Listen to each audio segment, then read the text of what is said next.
Assalamualaikum warahmatullahi wabarakatuh. Selamat pagi untuk semua siswa dan siswi kelas 4 SDI Al-Falah 2 pagi. Semoga kalian semua dalam keadaan sehat walafiat. Begitu pula dengan keluarga kalian dalam keadaan sehat walafiat. Alhamdulillah hari ini kita kembali bertemu lagi untuk belajar PAI ya. Kita memasuki bab terakhir di kelas 4 yaitu bab 14 ya, tentang pahlawan muslim dan wali songo. Ibu yakin pasti kalian sudah sering mendengar kata pahlawan dan juga wali songo. Oke, yuk kita langsung masuk ke materi sambil kalian disiapkan juga bukunya ya, dibuka buku kalian halaman 143. Pahlawan muslim. Nah, di sini ada 3 gambar ya, 3 tokoh yang akan kita pelajari. Nah, di sini Ibu akan menjelaskan ya secara singkat dari apa yang ada di buku kalian. Jadi, jika kalian merasa penting, boleh silakan kalian garis bawahi. Jadi, di video ini itu adalah Ibu menjelaskan ringkasannya saja, tidak secara keseluruhan. Ya, jadi Ibu minta untuk sebelumnya kalian harus membaca dulu bukunya agar kalian lebih memahami apa yang akan Ibu jelaskan ini. Kita langsung masuk ke yang pertama. Pangeran Diponegoro. Ya, di atas ada gambarnya. Di atas sebelah kanan itu adalah gambar Pangeran Diponegoro. Nama asli Pangeran Diponegoro adalah Ontowiryo. Pangeran Diponegoro lahir tanggal 11 November 1785 di Keraton Yogyakarta. Ayah Pangeran Diponegoro adalah Sultan Hamengkubuwono III. Pangeran Diponegoro dididik dengan ilmu agama, budi pekerti, dan hal yang berkaitan dengan kepemimpinan. Nah, saat dewasa, dia berjiwa bangsawan dan juga ulama. Saat melawan penjajah Belanda, Pangeran Diponegoro dibantu oleh rakyat biasa, kaum santri, bangsawan, dan juga para ulama. Pangeran Diponegoro meninggal di Makassar pada tanggal 8 Januari 1855. Nah, di sebelah kiri atas di situ ada uang Rp1.000 ya, yang bergambar Pangeran Diponegoro. Nah, itu uangnya itu uang tahun 1785. Jadi zaman sebelum kita merdeka. Ya, karena kebanyakan uang di Indonesia itu kan memakai gambar para pahlawan ya. Oke. Tokoh pahlawan muslim yang kedua adalah Kiai Haji Hashim Asy'ari. Ibu yakin mungkin beberapa di antara kalian nih di rumahnya ada ya orang tua kalian yang mempunyai gambar atau foto Kiai Haji Hashim Asy'ari. Nah, nama lengkap Kiai Haji Hashim Asy'ari adalah Muhammad Hashim Asy'ari, Ibnu Abdul Wahid, Ibnu Abdul Halim, Ibnu Abdurrahman. Kiai Haji Hashim Asy'ari lahir di Jombang, Jawa Timur tanggal 10 April 1875. Kiai Haji Hashim Asy'ari mendapatkan pendidikan agama dari ayahnya dan beberapa pesantren di Jawa. Beliau pernah menuntut ilmu agama sampai ke Mekah dan Madinah. Kiai Haji Hashim Asy'ari mendirikan Nahdlatul Ulama tahun 1926 dan Partai Masyumi. Ya, di foto Kiai Haji Hashim Asy'ari di atas itu di samping kanannya ada logo Nahdlatul Ulama. Kiai Haji Hashim Asy'ari adalah pendiri dan pengasuh Pondok Pesantren Tebu Ireng di Jombang, Jawa Timur. Nah, kira-kira ada nggak nih ayah atau ibu kalian atau kakek nenek kalian atau kakak dan abang kalian yang sekarang sedang di pesantren Jombang, Tebu Ireng, atau misalnya ayah sama ibu kalian itu dulu pesantrennya di sana. Ya, mungkin mereka kenal nih, sudah paham tentang Kiai Haji Hasyim Asy'ari. Kiai Haji Hasyim Asy'ari dikenal sebagai Bapak Nahdlatul Ulama dan Bapak umat Islam abad ke-20. Kiai Haji Hasyim Asy'ari wafat pada tanggal 25 Juli 1947 atau bertepatan dengan tanggal 7 Ramadan 1366 Hijriah. Tokoh yang ketiga dari pahlawan muslim adalah Kiai Haji Ahmad Dahlan. Ya, seperti yang ada di fotonya, di samping kanannya itu adalah logo Muhammadiyah. Kiai Haji Ahmad Dahlan lahir di Yogyakarta tanggal 1 Agustus 1868 dengan nama kecil Muhammad Darwis. Kiai Haji Ahmad Dahlan dididik oleh ayahnya sendiri, kemudian belajar tafsir dan hadis dengan ulama di Yogyakarta. Selanjutnya, meneruskan ke Mekah dan Madinah.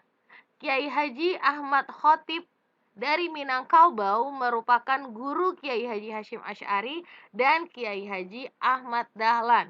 Jadi Kiai Haji Hasyim Asy'ari yang mendirikan Nahdlatul Ulama dan Kiai Haji Ahmad Dahlan yang mendirikan Muhammadiyah itu mempunyai guru yang sama, yaitu Kiai Haji Ahmad Khotib dari Minangkabau.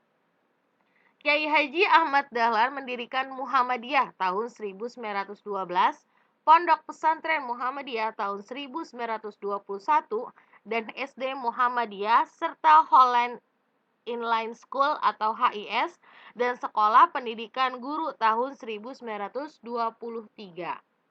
Kiai Haji Ahmad Dahlan wafat tanggal 23 Februari 1923.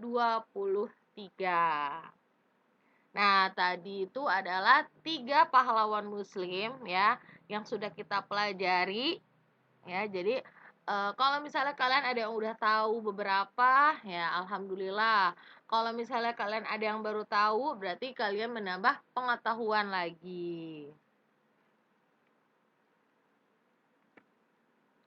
Selanjutnya Wali Songo.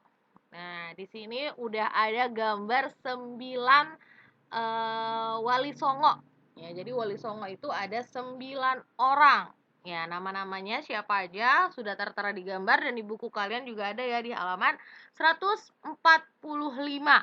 Ada Sunan Gresik, Sunan Ampel, Sunan Bonang, Sunan Derajat, Sunan Giri, Sunan Gunung Jati, Sunan Kudus, Sunan Kalijaga, dan juga Sunan Muria. Wali berasal dari bahasa Arab wala atau walia yang berarti dekat, yang berperan melanjutkan misi kenabian. Para wali lebih sering disebut wali songo, ya, selalu mengajak pada ajaran Islam Ahlus Sunnah wal Jamaah. Wali songo artinya wali yang 9 karena mereka ada 9 orang. Dakwah yang dilakukan Wali Songo melalui keteladanan baik dan pendekatan pada kondisi masyarakat pada waktu itu. Para Wali Songo menyebarkan agama Islamnya itu di Pulau Jawa, ya di sekitar Jawa Timur, Jawa Tengah, Yogyakarta, dan juga Jawa Barat. Yuk kita kenal dengan para Wali Songo. Pertama adalah Sunan Gresik atau namanya adalah Maulana Malik Ibrahim atau disebut juga Maulana Maghribi. Sunan Gresik berasal dari wilayah Maghribi Afrika Utara. Dia berdakwah di daerah Gresik, Jawa Timur. Wafat pada tanggal 12 Rabiul Awal di Gresik. Nah, mungkin karena dia berdakwah di Gresik maka disebutnya Sunan Gresik. Ciri khas dari Sunan Gresik adalah mampu menghilangkan sistem kasta. Ya, karena sistem kasta itu ada di agama Hindu. Kemudian orang Islam yang pertama masuk ke Jawa. Dia datang ke Jawa tahun 140 Masehi. Yang kedua adalah Sunan Ampel ya, atau nama aslinya adalah Maulana Rahmatullah atau Raden Rahmat. Sunan Ampel adalah anak dari Sunan Gresik ya dengan istrinya Dewi Chandrawulan. Berdakwah di daerah Ampel Denta dan mendirikan pondok pesantren pertama di Jawa Timur. Lahirnya tahun 1401 Masehi. Wafatnya tahun 1481 Masehi. Ciri khas dari Sunan Ampel, dia itu perancang kerajaan Islam pertama di Pulau Jawa. Dia mampu mendirikan Masjid Agung Demak dan dia itu mempunyai falsafah mohlimo, ya, yaitu tidak melakukan hal-hal tercela. Selanjutnya yang ketiga adalah Sunan Bonang.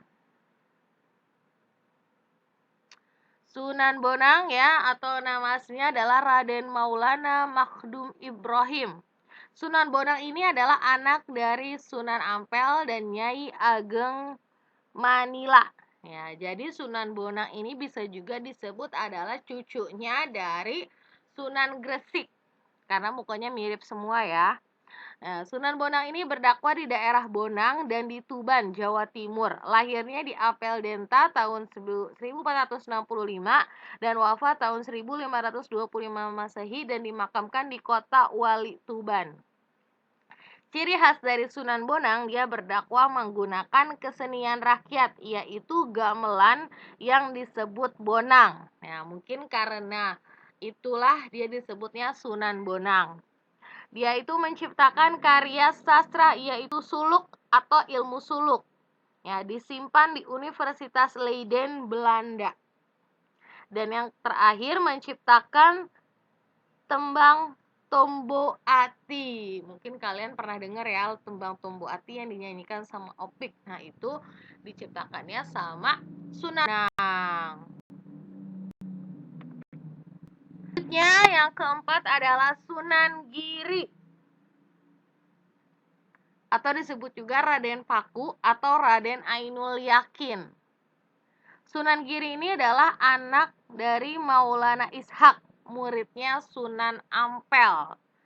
Sunan Giri berdakwah di daerah Blambangan, Banyuwangi, Jawa Tengah.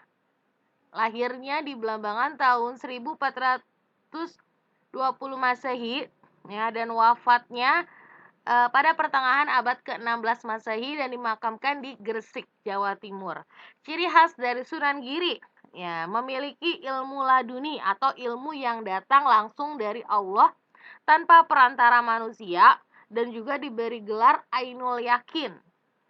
Kemudian, ciri khasnya adalah mempunyai pengetahuan yang luas dalam ilmu fikih yang disebut juga sebagai Sultan Abdul Faqih. Mengajar anak-anak berbagai permainan dan lagu yang bertema agama. Permainan anak-anak seperti jelungan dan cublak suweng, serta lagu Jawa, pucung dan asmaradana. Mendirikan pesantren di desa Sidomukti, Kebonanas. Dan yang terakhir, sewaktu kecil pernah dihanyutkan ke laut dan ditemukan oleh Nyi Ageng Pinateh dan diberi nama Joko Samudro. Nah, itu adalah ciri khas dari Sunan Giri. Selanjutnya, yang kelima adalah Sunan Derajat atau disebut juga nama aslinya adalah Raden Qasim Syarifuddin atau Sunan Sedayu, ya, disebut juga Sunan Sedayu. Sunan Derajat itu adalah anak dari Sunan Ampel dan Dewi Chandrawulan serta adik dari Sunan Bonang. Ya, jadi Sunan Derajat ini adiknya Sunan Bonang, anaknya Sunan Ampel dan juga cucunya dari Sunan Gresik. Sunan Derajat ini berdakwah di daerah Paciran, Lamongan, Jawa Timur, lahir tahun 1470 Masehi, wafat pada pertengahan abad ke-16 dan dimakamkan di Pacitan, Lamongan, Jawa Timur. Ciri khas dari Sunan Derajat, dia mempunyai harta yang berlimpah tetapi hidupnya sederhana. Mempunyai jiwa sosial dan kedermawanan yang tinggi, serta mendirikan padepokan santri dalam daur. Santri dalam duwur. Nah, itu adalah ciri khas dari Sunan Derajat. Selanjutnya yang keenam, Sunan Kalijaga, Raden Said. Nah, ini yang paling beda dibanding semua sunan karena dia memakai baju Jawa. Ya, mungkin kalian nih yang laki-laki mungkin tahu ya baju Jawanya. Sunan Kalijaga adalah anak dari Raden Sahur dan Dewi Nawangrum. Berdakwah di daerah Tuban, Jawa Timur, lahir tahun 1450 Masehi dan wafat abad ke-15 Masehi, dimakamkan di Kadilangu, Demak, Jawa Tengah. Ciri khas dari Sunan Kalijaga, dia itu berdakwah melalui sarana wayang purwa atau wayang kulit dan berdakwah dengan gamelan, seni suara atau tembang, seni ukir, seni busana, seni pahat, dan kesusastraan. Guru yang arif dan bijaksana sehingga diterima semua kalangan di masyarakat. Dan beberapa lagu terkenal yang diciptakannya antara lain Lir Ilir dan juga Gundul Pacul. Nah, kalau kalian tahu lagu Gundul Pacul, nah itu diciptakan oleh Sunan Kalijaga. Sunan yang ketujuh adalah Sunan Kudus, ya.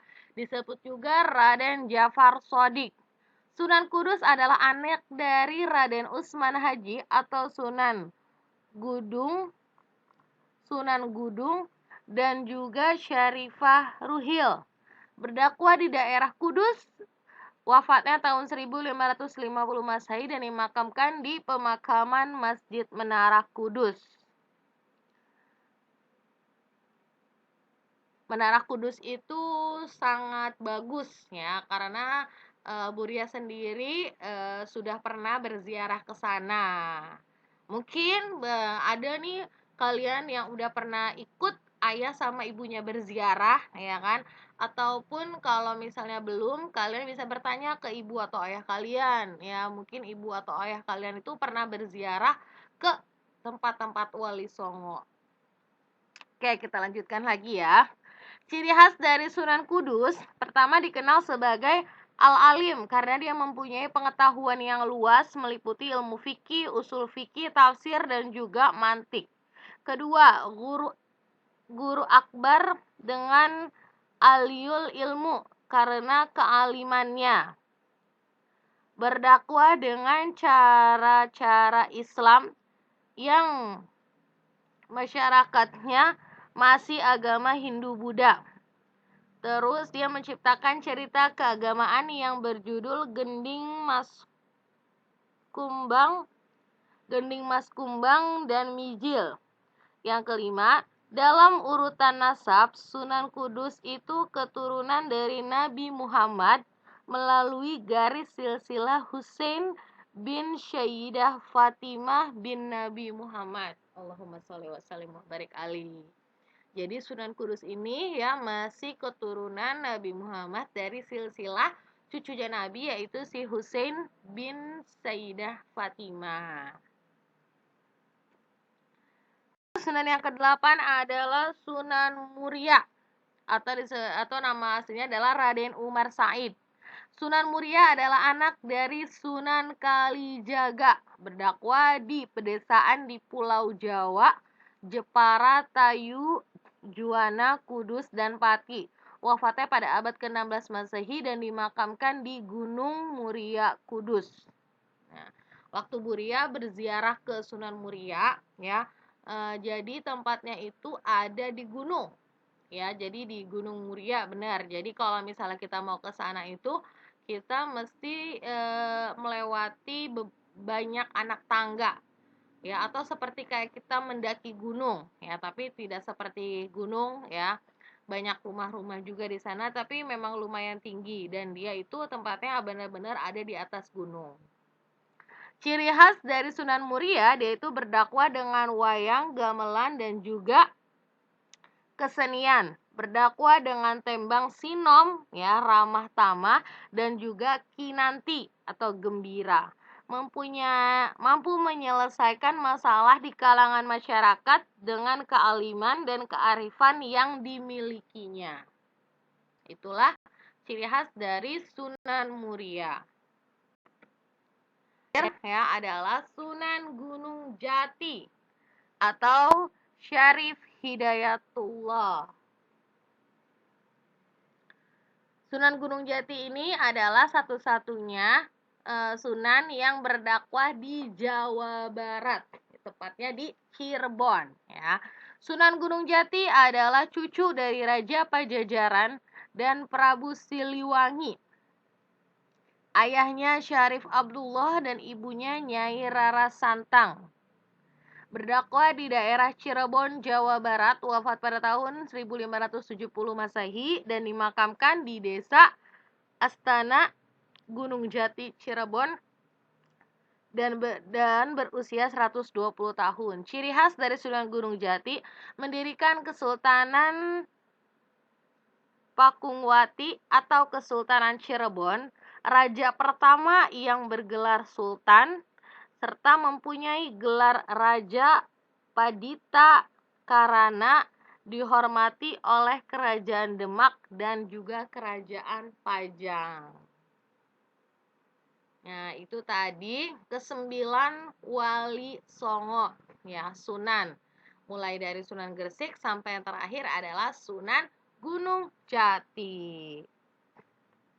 Ya, terakhir, keteladanan yang bisa kita contoh dari pahlawan muslim dan juga para wali songo, ya. Pertama, keberanian memperjuangkan kemerdekaan dan Islam. Sabar dalam menghadapi berbagai ujian. Jiwa patriotisme dan cinta tanah air.